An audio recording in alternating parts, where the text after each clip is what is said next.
mga SSS pensioners na kabilang sa second batch. Ngayong Biyernes na po, August 16, ang crediting schedule ng inyong buwan ng pensyon ngayong August, mga ka-vlogs. Meron na bang kasamang second tranche 1,000 pesos? Iyan ang ating pag-uusapan na. Hold up.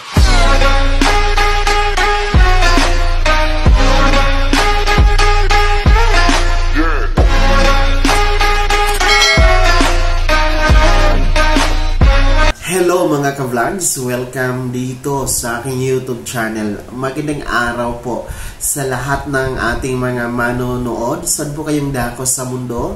Kumusta mga ka-vlogs? Para sa ating mga second batch na SSS pensioners, ngayong Biyernes na po, August 16, ang crediting schedule ng inyong pensyon para ngayong buwan ng August. So, pag-uusapan natin kung kasama na ba sa inyong matatanggap ang second tranche 1,000 pesos pension increase. Bago yan, kung bago ka pa lang dito sa aking YouTube channel o di kaya hindi ka pa nakasubscribe, abay, i-click nyo na ang ating subscribe button na nasa baba. Huwag niyong kaligtaan na i-turn on ang notification bell. Ilagay niyo po sa all para updated kayo sa lahat ng mga videos na i-upload ko.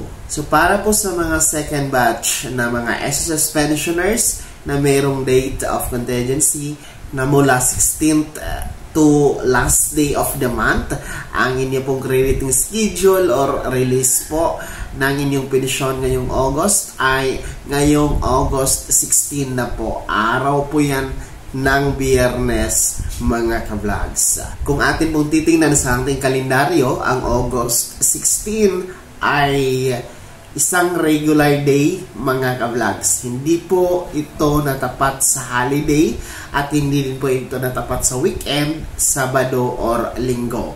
Base po kasi sa SSS Circular 2020-004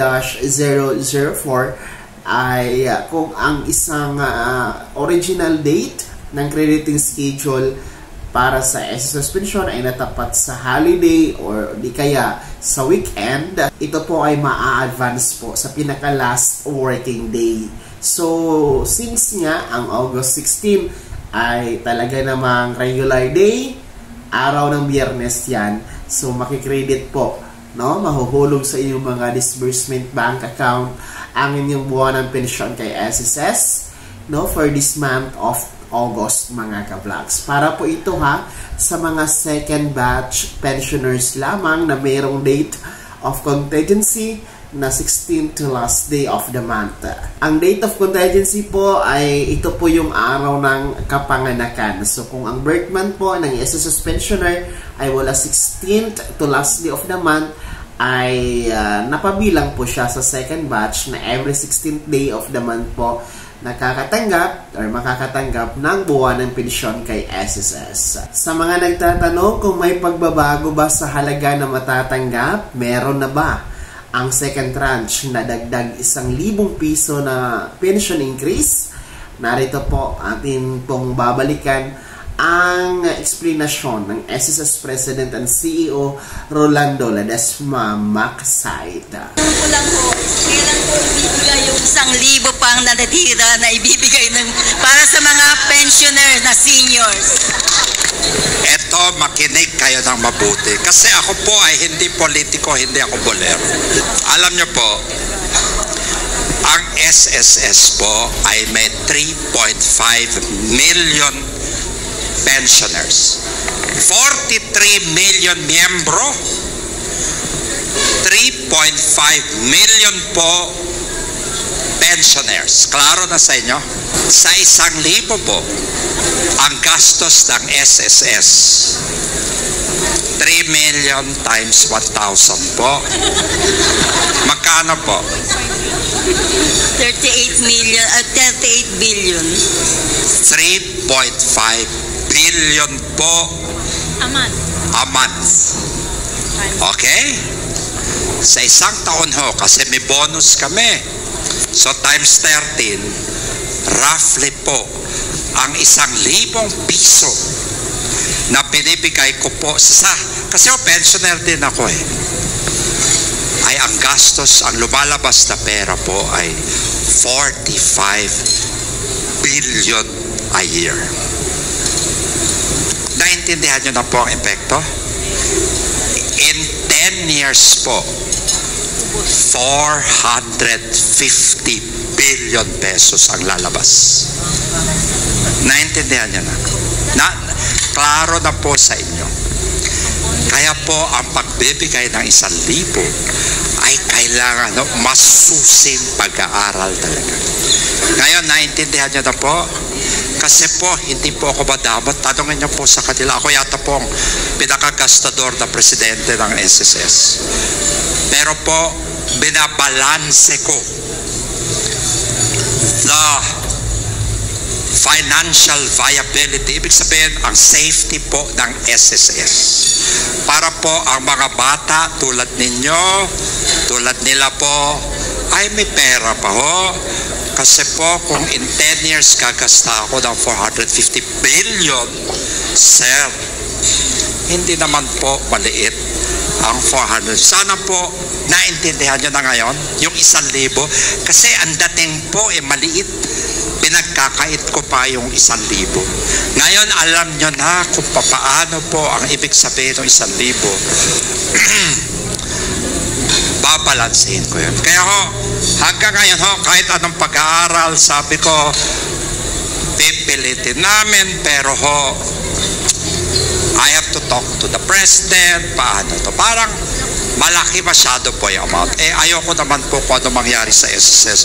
Baka ho, mga bata, sana si yung SK na pumirma sa akin kanina, pag ginawa ko yan, baka after 20 years. O, tama ba ako? Ngayon naintindihan nyo na. Klaro na sa inyo, ha? So, ayun mga ka-vlogs, no, atin pong napakinggan ang explanation ng SSS President kung saan hindi pa po pinapapatupad o hindi pa na ipapatupad itong second tranche 1,000 piso na pension increase sapagkat wala pa nga daw itong pondo mga ka-vlogs, no, at pinag-aaralan pa ng SSS President and Management kung ito ba ay kaya nang ibigay ng ating SSS, no, sa mga pensionados. Kaya naman po sa ating mga SSS pensioners na kabilang sa second batch ngayong August 16 na makakatanggap ng pensyon, wala pong pagbabago, walang dagdag, ganun pa rin po ang inyong matatanggap. Kung ano po ang inyong natanggap noong mga nakaraang buwan, yun pa rin po, ha? Walang pagbabago mga ka-vlogs. Muli po natin tinatawagan lahat ng mga SSS pensioners, no? Ikaw man ay kabilang sa first batch or second batch na meron pong birth month ng August. Ayan, please comply your SSS annual confirmation of pensioners mga ka-vlogs or SSS AKOP, no?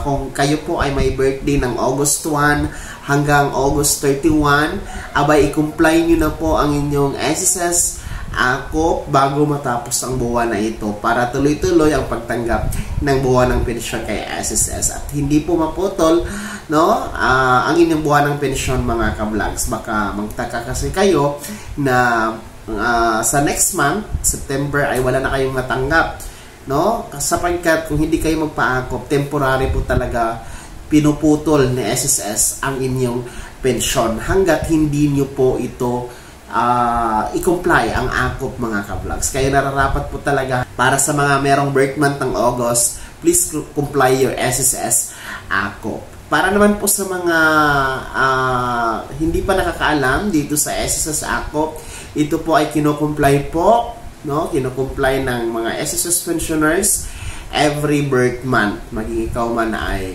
retirement pensioner, total disability, death or survivor pensioner, or dependent children under guardianship, kayo po ay required na mag-comply ng AKOP every birth month mga ka-vlogs, no? Basta kayo ay 80 years old pataas lamang, ha? Sa mga hindi pa nakatungtong ng 80 years old pataas, hindi po kayo kasali. Ito po ay base sa SSS Circular Number 2023-010 3 mga ka-vlogs.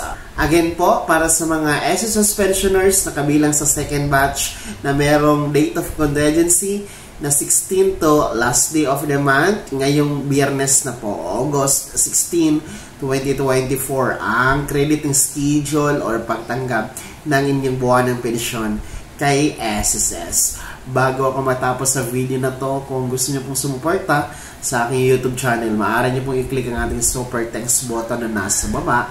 At sa mga gustong maging miyembro, ayan po ang ating join button. Mamili ka lamang ng perks na ansyaan mga ka-vlogs. Sana'y naging gabay ang video na to kahit paano ay napaalalahanan tayo at atin pong napag-uusapan ang mga bagay-bagay na mahahalaga sa pagiging miyembro, benepisyaryo at pensyonado ni SSS.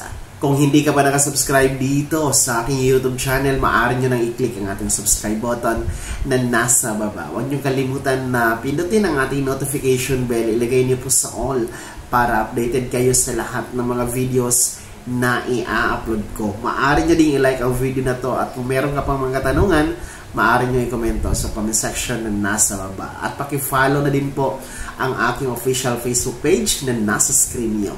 Muli po, ako si Daniel Timpawa na nagsasabing dito sa aking YouTube channel, Pawang Katotohanan at lahat totoo lamang.